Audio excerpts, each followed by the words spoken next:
Hi. Well, this week has been a really big week for both global economy issues and also the New Zealand economy. Internationally, we've seen growing concern that global economic growth might be slackening off, and in particular with respect to the Chinese economy, where the bounce back in growth seems to be taking a little bit longer to eventuate. That's been reflected in the price of commodities, in particular some of the commodities that are important export goods for the New Zealand economy.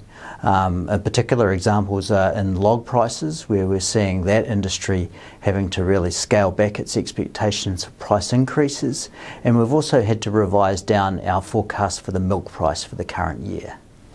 Notwithstanding that though, international central banks have remained still pretty concerned about the persistence of inflation and still seem inclined to push interest rates up. In the UK and Europe, they're still retaining a pretty hawkish tone. And in the case of Canada and Australia, those central banks have both had to resume their tightening cycles in the last couple of weeks.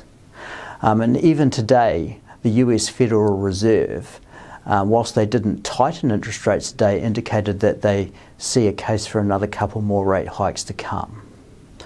Domestically, the data has been a bit more of a mixed bag. And migration data has continued to be reasonably robust, and we're seeing more definitive signs that the bottom in house prices in New Zealand has been reached. But today we just learned that GDP in New Zealand went backwards for a couple of quarters from late last year to early this year.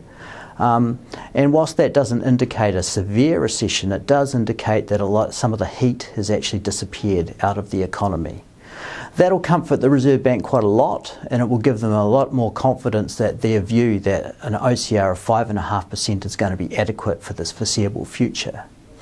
For our part, we still seem fairly sure that there'll be no change in the OCR in July, but we're looking pretty closely at the data after that to see what occurs.